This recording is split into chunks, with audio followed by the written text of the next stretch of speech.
ছয় দফা দাবি আদায়ে রাজধানী সহ সারা দেশে আজ মহাসমাবেশ করবে সরকারি বেসরকারি কারিগরি শিক্ষা প্রতিষ্ঠানের শিক্ষার্থীরা। শনিবার রাইজ ইন রেড কর্মসূচি শেষে তেজগাঁওয়ে ঢাকা পলিটেকনিক্যাল ইনস্টিটিউটের সামনের মানববন্ধনে এই ঘোষণা দেয়া হয়। সকালে ঢাকা পলিটেকনিক্যাল ইনস্টিটিউটের সামনে মানববন্ধন ও প্রতিষ্ঠানের নামফলক লাল কাপড়ে মুড়িয়ে দিয়ে নতুন কর্মসূচি ঘোষণা করেন তারা। এ সময় সরকার এবং কর্তৃপক্ষকে দ্রুততম সময়ের মধ্যে ছয় দফা দাবি মেনে নেওয়ার আহ্বান জানিয়েছেন কারিগরি শিক্ষা আন্দোলন বাংলাদেশ।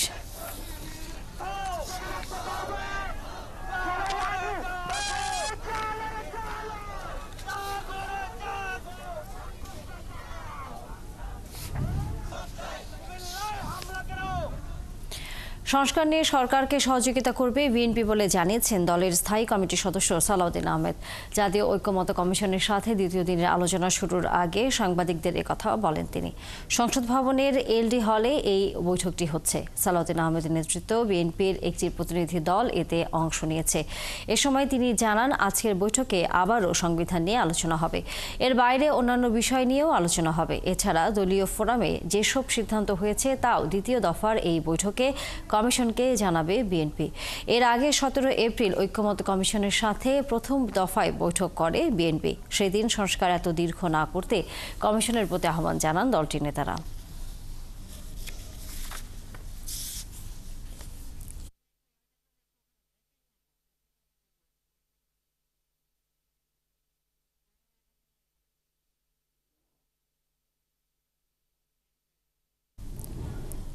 প্রধান উপদেষ্টা ডক্টর মোহাম্মদ ইউনূসকে সরকার পরিচালনায় বিব্রত করতে চায় না বিএনপি, জানিয়েছেন দলটির চেয়ারপারসনের উপদেষ্টা জয়নুল আবেদিন ফারুক। দুপুরে জাতীয় প্রেসক্লাবে মুসলিম লীগ রেজিস্ট্রেটদের এক আলোচনা সভায় একথা বলেন তিনি। নির্বাচন নিয়ে যে কোনো ষড়যন্ত্র রুখে দেওয়ার হুঁশিয়ারি দেন তিনি। স্বৈরাচার সরকারের প্রেতাত্মারা নির্বাচন নিয়ে এখনও ষড়যন্ত্র করছে দাবি করে বিএনপির এই নেতা বলেন, নির্বাচন নিয়ে কোনো রকম ৯/৬ মেনে নেওয়া হবে না। শেখ হাসিনাকে আশ্রয় দিয়ে প্রতিবেশী রাষ্ট্রের ভূমিকারও সমালোচনা করেন বিএনপির এই নেতা।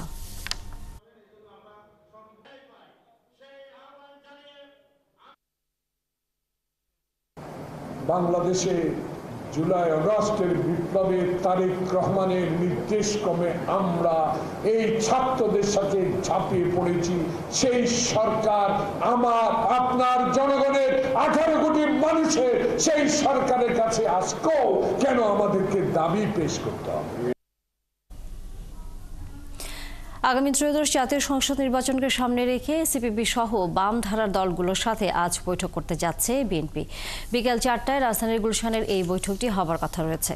বিএনপির স্থায়ী কমিটির সদস্য আমির খসরু মাহমুদ চৌধুরীর নেতৃত্বে দলের শীর্ষ নেতাদের প্রতিনিধি দলের সাথে আলোচনা করবেন সিপিবি, বাসদ সহ বাম ধারার দলগুলোর নেতারা। আগামী ডিসেম্বরে জাতীয় নির্বাচনের দাবিতে দেশের সবগুলো রাজনৈতিক দলের ঐক্যমত তৈরি করাই ধারাবাহিক এসব বৈঠকের উদ্দেশ্য। যদিও জামায়াতে ইসলামী 24 অভ্যুত্থানের পর গঠিত ছাত্রদের দল এনসিপি সহ কওমি মাদ্রাসা কেন্দ্রিক কিছু দল নির্বাচন প্রশ্নে এ ব্যাপারে দ্বিমত রয়েছে। এদিকে একই বিষয়ে শনিবার দিনব্যাপী 12 দলীয় জোটের নেতাদের সাথে আলোচনা করে বিএনপি।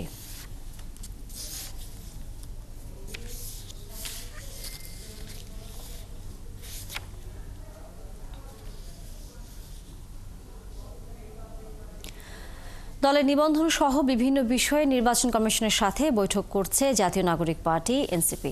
বেলা 12:30টার দিকে এনসিপির মুখ্য সমন্বয়ক নাসিরউদ্দিন পাটোয়ারির নেতৃত্বে 5 সদস্যের একটি প্রতিনিধি দল কমিশনে আসে। নির্বাচন কমিশনের সাথে এই বৈঠকে ইসি গঠন আইন, রাজনৈতিক দল নিবন্ধন ও এর সময়সীমা সহ বিভিন্ন বিষয়ে আলোচনা কথা রয়েছে।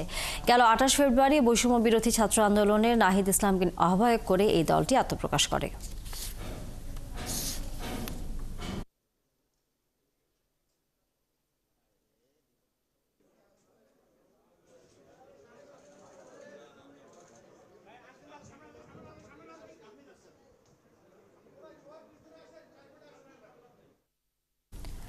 সীমাবদ্ধতার মধ্যেও বিচারকদের আর্থিক দুর্নীতিতে না জড়ানোর আহ্বান জানিয়েছেন আইন উপদেষ্টা ডক্টর আসিফ নজরুল।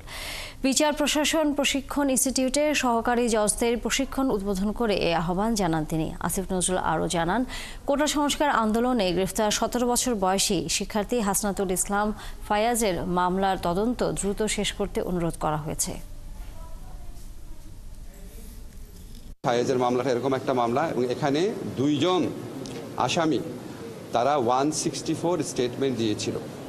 তো আমি খবর নিয়ে জানলাম ওনারা যদি 164 এই স্টেটমেন্টটা রিট্র্যাক্ট না করে তাহলে এই মামলাটার নিষ্পত্তি বা ফাইনাল রিপোর্ট দেওয়া খুবই দুষ্কর। আমাদের যতই সদিচ্ছা থাক, একটা মামলা চার্জশিট পর্যায়ে আসার পর শুধুমাত্র আইন মন্ত্রণালয় কোনো কিছু করতে পারে, তার আগে কোনো কিছু করার স্কোপ আইন মন্ত্রণালয় নাই।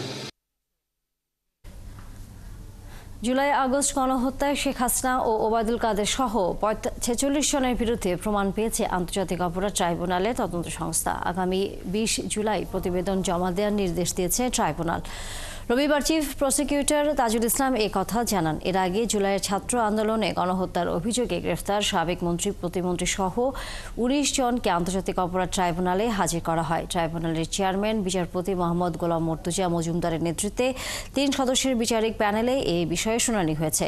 সকালে প্রিজন ভ্যানে করে সাবেক আইনমন্ত্রী আনিসুল হক, সালমান এফ রহমান, শিক্ষামন্ত্রী দীপুমণি, সাবেক আইসিটি প্রতিমন্ত্রী জুনায়েদ আহমেদ পলক, শাহজাহান খান সহ 19 জনকে ট্রাইব্যুনালে আনা হয়। এদিকে হাতকড়া সহ আদালতে তোলায় বিচারকের কাছে নালিশ করেছেন সাবেক মন্ত্রী শাহজাহান খান।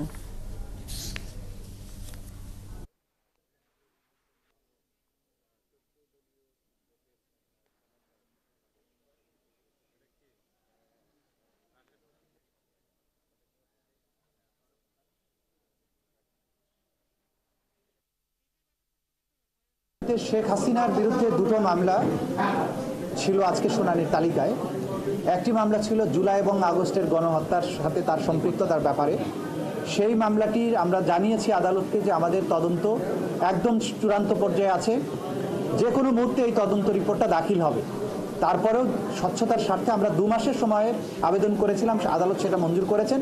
কিন্তু এটা আমরা আপনাদেরকে জানাতে পারি যে এই তদন্তটা যে কোনো মুহূর্তে দাখিল হয়ে যাবে, সেটা আগামী সপ্তাহ হতে পারে, যে কোনো সময় হতে পারে। 1 মাসের অবকাশকালীন ও ঈদ উল ফিতরের ছুটি শেষে আজ খুলেছে দেশের সর্বোচ্চ আদালত সুপ্রিম কোর্ট। জনগুরুত্বপূর্ণ কয়েকটি মামলার শুনানি ও আদেশে সরগরম থাকবে আদালত পাড়া। এরই মধ্যে বিচার কাজ পরিচালনায় প্রধান বিচারপতি ডক্টর সৈয়দ রেফাত আহমেদ আপিল বিভাগে 2টি এবং হাইকোর্ট বিভাগে 48টি বেঞ্চ গঠন করেছেন। সর্বোচ্চ আদালত খোলার পর সাংবিধানিক, রাজনৈতিক ও এগুলোর মধ্যে জামায়াতে ইসলামের নিবন্ধন মামলা, তত্ত্বাবধায়ক সরকার ব্যবস্থা ফেরাতে রিভিউ আবেদনের শুনানি, মৃত্যুদণ্ডপ্রাপ্ত জামায়াত নেতা ATM আজহার ইসলামের খালাস চেয়ে আপিল শুনানি এবং রাষ্ট্রের গুরুত্বপূর্ণ ব্যক্তিদের পদমর্যাদা ক্রম নিয়ে রিভিউ শুনানি অন্যতম। এছাড়া বিভিন্ন আলোচিত ইস্যুতে রিট এবং মামলা শুনানিও রয়েছে কার্যতালিকায়।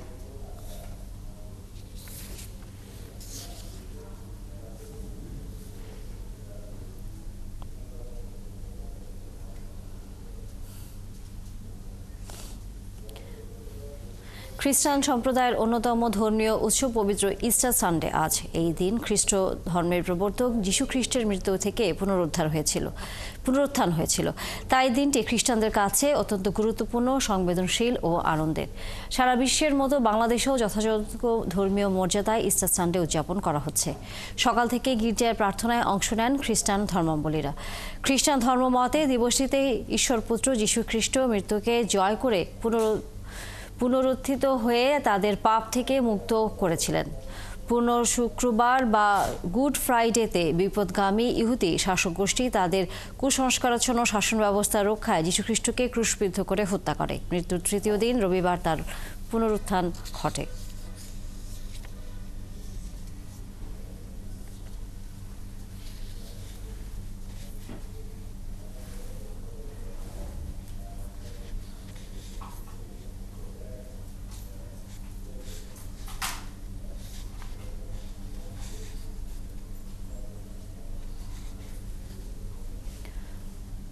দর্শক, আগে বলেছিলাম সংসদ ভবনে এলডি হলে জাতীয় ঐক্যমত্য কমিশনের সাথে বিএনপির বৈঠক শেষ হয়েছে এবং সেখানে এই মুহূর্তে কথা বলছেন বিএনপির নেতা সালাউদ্দিন আহমেদ। আমরা সরাসরি যুক্ত হচ্ছি।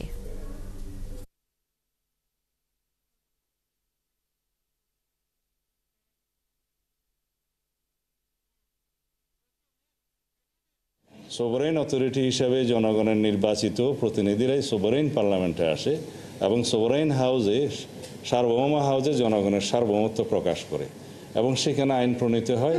আইনই হচ্ছে এখানে প্রধান, এবং আইনের দ্বারা যারা শাসিত হয় তারাই আইন প্রণয়ন করেন, আবার আইনের দ্বারাই তারা শাসিত হয়। এখানে আইনটাই হচ্ছে মুখ্য। সুতরাং এই জায়গায় বিভ্রান্তির কোনো প্রয়োজন নেই। এটা গণপ্রজাতন্ত্রী বাংলাদেশ যেটা লেখা আছে আগে সংবিধানের বাংলা যারা প্রণয়ন করেছিলেন সেটা গৃহীত হয়েছে, ওভাবেই থাকুক। ওনারাও বলেছেন যে এখানে আমাদের কোনো রিজিড অবস্থান নেই, ইট ইজ ওকে। আর এরপরে আমরা রাষ্ট্র পরিচালনার মূলনীতিতে একইভাবে সাম্য, মানবিক মর্যাদা এবং সামাজিক ন্যায় বিচার, এই কথাগুলো ওখানেও আমরা ধারণ করার ক্ষেত্রে একমত হয়েছি। এখানে সরাসরি যুক্ত ছিল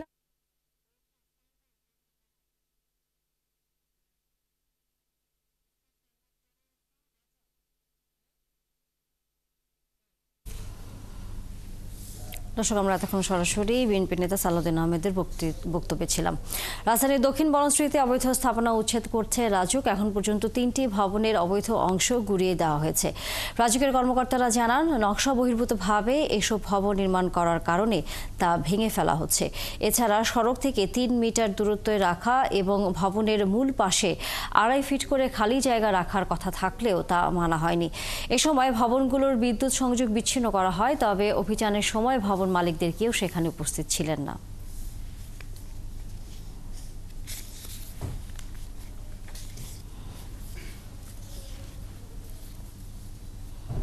দিনাজপুরে বিরলে পূজা উদযাপন পরিষদের সহসভাপতি ভবেশ চন্দ্রের মৃত্যুকে অসুস্থতাজনিত কারণে মৃত্যু বলে জানিয়েছে জেলা পুলিশ সুপার মারুফাত হোসাইন। এ বিষয়ে ভারতীয় গণমাধ্যমের সংবাদ বিভ্রান্তিকর এবং উদ্দেশ্যপ্রণোদিত বলে জানান তিনি। পান খাওয়ার এক পর্যায়ে বিক্রিম পানের দোকানের সামনে হাটকোলার একটি ঘরের খুঁটিতে হেলান দিয়ে বসে পড়ে। এ সময় তার সাথে থাকা কয়েকজন সহ স্থানীয়রা ধরাধরি করে পাশেই লিটন ডাক্তারের অর্থাৎ পল্লী চিকিৎসক দোকানে নিয়ে যায়। স্থানীয়রা জানান, ডাক্তার প্রথমে তার প্রেশার মেপে দেখেন প্রেশার নীল হয়ে গেছে। পরে তার সাথে থাকা অন্যান্যরা ভ্যানে তুলে মেডিকেলে নিয়ে যায়। চিকিৎসক ডাক্তার কৃষ্ণচন্দ্রের দোকানে আবারও ভবেশকে দেখান, তার সাথে রতন, আতিক, মুন্না, রুবেল। ডাক্তার কৃষ্ণচন্দ্র দ্রুত দিনাজপুর মেডিকেলে নিয়ে যাওয়ার পরামর্শ দেন। তারা অ্যাম্বুলেন্সে করে রাত 9:18 দিনাজপুর মেডিকেল কলেজ হাসপাতালে 3য় তলায় নিয়ে যান। সেখানে কর্তব্যরত চিকিৎসক ইসিজি পরীক্ষা করে ভবেশকে মৃত্যু ঘোষণা করলে ভবেশকে নিয়ে বাড়িতে আসেন স্বজনরা। লালমনিরহাট দহগ্রাম সীমান্তে বিজেপির বাধায় নোম্যান্সল্যান্ডে মাটি কাটা থেকে পিছু হটেছে বিএসএফ। সীমান্তের বাংলাদেশ থেকে তোলা ছবিতে দেখা গেছে এই তথ্য। বিজেপি এই ছবির সত্যতা নিশ্চিত করে জানায়, শনিবার দহগ্রাম সীমান্তের মেইন পিলার 7-এর কাছে আন্তর্জাতিক সীমানা আইন লঙ্ঘন করে নোম্যান্সল্যান্ডে ভারতীয় বিএসএফ সদস্যরা মাটি কাটা শুরু করে। এ সময় গ্রামবাসী তাদের বাধা দেয়। পরে খবর পেয়ে দহগ্রামে কর্তব্যরত বিজেপি এসে বিএসএফকে মাটি কাটায় বাধা দেয়। বিজেপি এবং গ্রামবাসীর সম্মিলিত প্রতিবাদে বিএসএফ সদস্যরা পিছু হটে। এই ঘটনায় সীমান্তে সতর্ক রয়েছে বিজেপি বলে জানিয়েছেন দহগ্রাম ক্যাম্প কমান্ডার।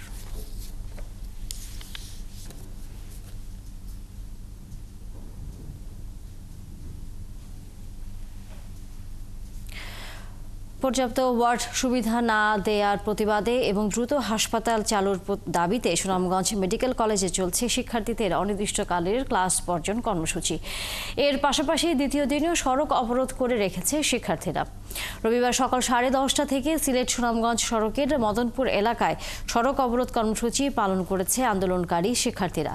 পরে অবরোধ তুলে নিলেও ক্লাস বর্জন ও কর্মসূচি অব্যাহত রাখে মেডিকেল কলেজের শিক্ষার্থীরা জানান, প্রথম দফা অবরোধ তুলে নেওয়ার পর ওয়ার্ড ক্লাস সুবিধা এবং হাসপাতাল চালুতে কার্যকরী পদক্ষেপ না নেওয়ায় ফের অবরোধে নামেন তারা।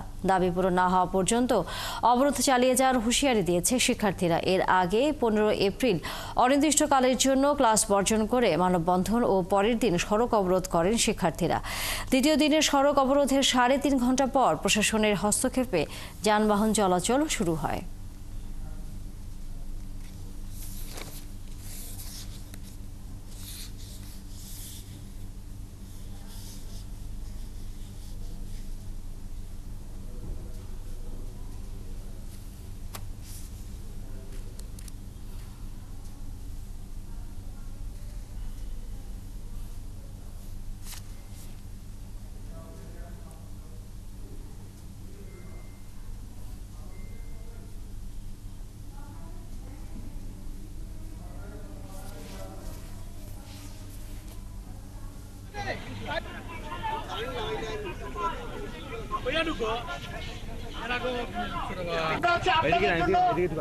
আমাদের জন্য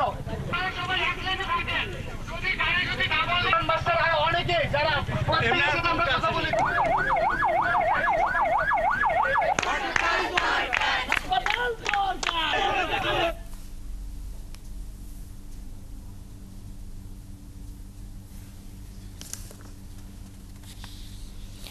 দর্শক, প্রধান নির্বাচন কমিশনের সাথে বৈঠক শেষে নতুন রাজনৈতিক দল এনসিপির নেতারা কথা বলছেন গণমাধ্যম কর্মীদের সামনে। যুক্ত হচ্ছি আমরা সেখানে। খুন নির্যাতনের সঙ্গে করা হয়েছিল, বড় একটি জায়গা ছিল আমাদের ভোটাধিকার কেড়ে নেওয়া হয়েছিল এবং মানুষের জালিয়াতির মাধ্যমে বাংলাদেশকে একটি ফেসিস্ট কাঠামোতে রূপান্তর করা হয়েছিল। আর এই ফেসিস্ট কাঠামোর রূপান্তরে অন্যতম ভূমিকা রেখেছিল নির্বাচন কমিশন। এই সংস্কারের মধ্য দিয়ে যে নতুন একটি বাংলাদেশ আমরা পুনর্গঠন করতে যাচ্ছি, সেই সংস্কার প্রক্রিয়ার মধ্য দিয়ে নির্বাচন কমিশনকেও যাতে আমরা নিয়ে যেতে পারি, সেই বিষয়ে আমাদের মধ্যে দীর্ঘক্ষণ আলোচনা হয়েছে। যে আলোচনাগুলোর মধ্যে আমরা জাতীয় নাগরিক পার্টির পক্ষ থেকে অনেকগুলো দাবি উত্থাপন করেছি। আমরা বলেছিলাম গত 3টি নির্বাচনে যারা অংশগ্রহণ করেছিল প্রার্থী এবং নির্বাচন কমিশনের অনেক কর্মকর্তা কর্মচারীবৃন্দ যারা এই বিষয়গুলোর সাথে জড়িত ছিল এবং তাদেরকে ইনভেস্টিগেশনের মাধ্যমে সঠিক প্রক্রিয়ার নিয়ে এসে দেশবাসীর সামনে দৃশ্যমান একটি বিচারের আওতায় নিয়ে আসতে হবে, যাতে ভবিষ্যৎ বাংলাদেশে কোনো প্রতিষ্ঠান সাংবিধানিক হোক অসাংবিধানিক হোক, কোনো ব্যক্তি কোনো দলের পক্ষে না গিয়ে বাংলাদেশের হাজারো মানুষের রক্তের উপর প্রতিশ্রুতিবদ্ধ হয়ে নতুন একটি ব্যবস্থায় যাত্রা করার জন্য আর এই দুঃসাহস গত 15 বছরের মতো না দেখাতে পারে। সেই বিষয়ে আমরা কথা বলেছি। ওনারা আমাদের কাছে প্রতিশ্রুতিবদ্ধ হয়েছেন যে যারা এখানে কর্মকর্তা কর্মচারীবৃন্দ রয়েছেন তাদের থেকে ওনারা শপথ নিয়েছেন, কিন্তু আমরা বলেছি শুধু শপথের মধ্যেই সমাপ্ত না করে গত 15 বছরে যারা এই কাজগুলো করেছে তাদেরকে যথাযথ আইনগত প্রক্রিয়ার মধ্যে নিয়ে আসতে হবে। আমরা দ্বিতীয় যে দাবিটা উত্থাপন করেছিলাম, মনোনয়নপত্র জমা দেওয়ার জন্য যারা প্রার্থী রয়েছেন সশরীরে উপস্থিত হতে হবে। সে বিষয়ে কমিশন এই বিষয়টি বিবেচনাধীন রাখবে বলে তারা আমাদেরকে জানিয়েছেন। কারণ আমরা দেখেছিলাম যে অনেক বড় বড় ঋণ খেলাপি থেকে শুরু করে গুন্ডা মাস্তান জনগণের ভোটের মাধ্যমে দিয়ে সংসদের মধ্যে একটি দুর্বৃত্ত ব্যবস্থা চালু করেছে। ফলত আমরা আর এই ব্যবস্থা দেখতে চাই না। আমরা দেখতে চাই গ্রামের মসজিদের ইমাম, স্কুল শিক্ষক যারা কোনো ধরনের টাকার বাণিজ্যের সাথে ছিল না, যারা এই পচাগলা সমাজের সাথে রিলেটেড ছিল না, সমাজের সুন্দর মানুষগুলো যাতে পার্লামেন্টে গিয়ে জনপ্রতিনিধি হয়ে ভবিষ্যৎ বাংলাদেশ গঠন করতে পারে, সে ব্যবস্থা প্রণয়নে আমরা কোনো গুন্ডা মাস্তানকে পরিহার করে সশরীরে জমা দিয়ে নতুনভাবে একটি বাংলাদেশে অধ্যায় রচনা করার জন্য তাদের কাছে দাবি জানিয়েছি। আমাদের বর্তমান যে নির্বাচন ব্যবস্থা, সেখানে প্রিজাইডিং যারা অফিসার রয়েছে বিভিন্ন জায়গায় তাদেরকে একটি সার্বভৌম ক্ষমতার বড় একটা অধিকার দেওয়া হয়েছে। পরবর্তীতে ইলেকশন কমিশন এই বিষয়ে কোনো রেসপন্সিবিলিটি নিয়ে থাকে না যে কোথায় ইলেকশন কেমন হয়েছে। দর্শক, এনসিপির নেতারা কথা বলছিলেন গণমাধ্যম কর্মীদের সাথে। রাজবাড়ীর গোয়ালন্দ উপজেলার দুর্গম চরাঞ্চলে আবারও রাসেল ভাইপার সাপের আতঙ্ক দেখা দিয়েছে। গেল 2 সপ্তাহে 4 জনকে ছোবল দিয়েছে সাপটি। এতে ভয়ে খেতে কাজ করতে যেতে পারছেন না শ্রমিকরা। জমির ফসল তোলা, ফসল পরিচর্যা ও গবাদি পশুর খাবার সংগ্রহ করা নিয়ে বিপাকে পড়েছেন চরাঞ্চলের কয়েক হাজার কৃষক।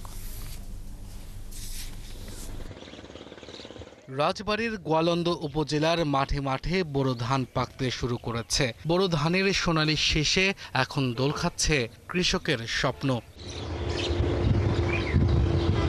অনেকেই করেছেন ভুট্টার আবাদ, যা এরই মধ্যে সংগ্রহের সময় হয়ে গেছে, কিন্তু মাঠেই শেষ হচ্ছে মাঠের ফসল। কৃষকরা জানান চরাঞ্চলগুলোতে আবারও উপদ্রব বেড়েছে রাসেল ভাইপার বা চন্দ্রবোরা সাপের। রাসেল ভাইপার সাপ এই 1.5 লম্বা, চক্কর বকুর ভয় করে, খুব আতঙ্ক। আমরা ঘাস কাটি, সাপের ভয়তে তো আমরা চলে যেতে পারতেছি না স্যার। কামড় দিলে আজকে একজনের মরে গেল, আর যাবো কিভাবে? কৃষকরা জানান গত বছর রাসেল ভাইপার সাপের আতঙ্ক দেখা দিয়েছিল, তবে মাঝের কিছুটা সময় এ সাপের আতঙ্ক কম ছিল, সেটা আবার বেড়েছে। গেল 2 সপ্তাহে 4 জনকে ছোবল দিয়েছে সাপটি। ঘাস কেটে কামড় দিছে রাসেল ভাইপার, নিয়ে আসতেছে। এখন কি অবস্থা এখন দেখা যাক। গরুর জন্য ঘাস কাটতে গেছে মজলিশপুর চরে, তার নাম হচ্ছে মালেকা বেগম। তো ওইখান থেকে ঘাস কাটতে যায়, তার নাকি রাসেল ভাইপার সাপে কামড়াইছে। চরাঞ্চলে শত শত বিঘা জমিতে ভুট্টা, বাদাম, তিল, আমন ও আউশ ধানের চাষ করা হয়, কিন্তু ফসলের জমিতে বিষধর সাপ রাসেল ভাইপার দেখা দেওয়ায় দুশ্চিন্তায় পড়েছেন কয়েক হাজার কৃষক। শ্রমিক সংকটে ফসল কাটা ও পরিচর্যা নিয়ে বিপাকে পড়েছেন অনেকে। ভয় করে এই সাপের রীতি, সাপের ভয়তে যাই না, সাপ দেখেন সেখানেই তো সাপ। রাসেল ভাইপার সাপ হলো ভয়ঙ্কর সাপ, এই কামড় দিলে মনে করেন সারা শরীর পচে যায়। উপজেলা স্বাস্থ্য কমপ্লেক্সের চিকিৎসকরা জানান, হাসপাতালে পর্যাপ্ত অ্যান্টিভেনম রয়েছে, কিন্তু রোগীর শরীরে অ্যান্টিভেনম দেওয়ার পরের পার্শ্ব প্রতিক্রিয়া মোকাবেলায় কোনো ব্যবস্থা না থাকায় রোগীদের ফরিদপুরে পাঠানো হচ্ছে। আমাদের গোয়ালন্দ উপজেলা স্বাস্থ্য কমপ্লেক্সে অ্যান্টিভেনম রয়েছে, বাট অ্যান্টিভেনম দেওয়ার পরে যে রিয়াকশন হতে পারে সেটার জন্য আইসিইউ সেটআপটা আমাদের এখানে নেই। গত বছর গোয়ালন্দে রাসেল ভাইপারের কামড়ে 4 কৃষকের মৃত্যু হয়েছিল, আহত হয়েছিল 15 জন। আব্দুল আল মামুন, 71। নানামুখী জটিলতায় বারবার পিছিয়ে যাওয়ার পর অবশেষে দেশের একমাত্র গভীর সমুদ্র বন্দর মাতারবাড়িতে বন্দর নির্মাণের কাজ শুরু হচ্ছে। আগামী 22শে এপ্রিল ঢাকায় একটি জাপানি প্রতিষ্ঠানের সাথে চুক্তি সই করার পর চলতি মাসে আনুষ্ঠানিকভাবে শুরু হবে ৬,২০০ কোটি টাকা ব্যয়ে 2 জেটি টার্মিনাল নির্মাণ। জহিরুল ইসলামের ক্যামেরায় সাইফুল ইসলাম শিল্পীর প্রতিবেদন। ২৪,০০০ কোটি টাকা ব্যয়ের মেগা প্রকল্পটি কয়েক বছর আগেই ৯,০০০ কোটি টাকা খরচ করে কক্সবাজারের মহেশখালীর মাতারবাড়িতে তৈরি করা হয়েছিল ৬.৫ কিলোমিটার দীর্ঘ এবং ১৪.৫ কিলোমিটার গভীর কৃত্রিম চ্যানেল। এরই মধ্যে কয়লাভিত্তিক বিদ্যুৎ কেন্দ্রের জন্য আনা কয়লা নিয়ে ভিড়েছে একাধিক বড় জাহাজ, কিন্তু নানা জটিলতায় বারবার পিছিয়ে যায় এই পূর্ণাঙ্গ গভীর সমুদ্র বন্দর নির্মাণ। মাতারবাড়িতে 2টি জেটি নির্মাণের লক্ষ্যে জাপানি প্রতিষ্ঠান পেন্টা ওশান এবং থোয়া কর্পোরেশনের সাথে 22শে এপ্রিল চুক্তি করতে যাচ্ছে চট্টগ্রাম বন্দর কর্তৃপক্ষ। চুক্তি অনুযায়ী আগামী 4 বছরে 460 মিটার দৈর্ঘ্য একটি কন্টেইনার জেটি এবং 300 মিটার দীর্ঘ অপর একটি মাল্টিপারপাস জেটি সহ পুরো একটি টার্মিনাল নির্মাণ করা হবে। এই চুক্তিটা হবে টোটাল প্রায় 6,197 কোটি টাকা, পুরোটাই হচ্ছে জায়গার অর্থায়নে, এবং আগামী ডিসেম্বর 2029 সাল পর্যন্ত এটার চুক্তির মেয়াদ থাকবে এবং এর মধ্যেই তারা টার্মিনালটা নির্মাণ করবে। গভীর এই সমুদ্র বন্দরটি চালু হলে শুধু বাংলাদেশ নয়, উপকৃত হবে প্রতিবেশী সব দেশও। ভিড়বে সিঙ্গাপুর, মালয়েশিয়া, চীনের আধুনিক বন্দরের মতো বড় বড় মাদার ভেসেল। ফলে বাংলাদেশের রপ্তানি পণ্য অন্য দেশের বন্দরে ট্রান্সশিপমেন্ট বা ট্রানজিটের জন্য পাঠাতে হবে না। মাতারবাড়ি থেকেই দ্রুত ও সাশ্রয়ী খরচে ইউরোপ, আমেরিকা বন্দরে পৌঁছে যাবে। গভীর সমুদ্র বন্দরের সুবিধা কাজে লাগিয়ে মাতারবাড়িতে এই অঞ্চলের সবচেয়ে বড় এনার্জি হাব গড়ে তোলার পরিকল্পনার কথা জানান চট্টগ্রাম বন্দর চেয়ারম্যান। এরই মধ্যে গভীর সমুদ্রে পাইপের মাধ্যমে তেল খালাস, এসপিএম এর ল্যান্ডিং স্টেশন করা হয়েছে মাতারবাড়িতেই। এটা আমাদের প্রজেক্ট অ্যাপ্রুভ হয়ে যাবে, হয়ে গেলে তারপরে ওয়ার্ল্ড ব্যাংকের সাথে আমাদের যে কন্ট্যাক্টটা হবে এটা আরও 2-3 মাস সময় লাগবে। এটা হয়ে গেলে তো আমাদের তারপরে যে আইটিওস যারা আছে তাদের সাথে আমাদের কন্ট্যাক্ট হবে, টার্মিনাল 1, টার্মিনাল 2, এবং এই কাজগুলো শুরু হবে। গত 10 বছরের বেশি সময় কয়েকটি দেশ এই গভীর সমুদ্র বন্দর নির্মাণে সহযোগিতায় আগ্রহী হলেও শেষ পর্যন্ত জাপানকেই বেছে নিয়েছে বাংলাদেশ সরকার। তাই 2029 সালের আগেই টার্মিনাল নির্মাণে আশাবাদী হচ্ছেন সবাই। এই চুক্তির যে সময়ের মধ্যে জন্য হবে তার আগেই তারা কাজ শেষ করবে, কারণ এই স্পেশাল টেকনোলজি ব্যবহার করা হচ্ছে এই বন্দরের জন্য। 14.5 মিটার গভীর কৃত্রিম এই চ্যানেলের কারণে বিশ্বের সবচেয়ে বড় জাহাজটিও সহজেই নোঙর করতে পারবে মাতারবাড়িতে। প্রতিটি জাহাজের কন্টেইনার ধারণ ক্ষমতা থাকবে 8 থেকে 9,000। আপনার যদি ড্রাফট যদি বেশি থাকে তখন এখানে কার্গো কোয়ান্টিটি আসবে 80,000 to 100,000 টন। তাহলে 80,000 থেকে 1 লক্ষ টন যদি কার্গো আসে, প্রোডাক্ট কস্ট তখন অটোমেটিকলি কমে যাবে। 2029 সালের মধ্যে 11 লাখ এবং 2041 সালে 26 লাখ কন্টেইনার হ্যান্ডলিং সক্ষমতা থাকবে মাতারবাড়ি গভীর সমুদ্র বন্দরে। ফারদিন নীরব, 71।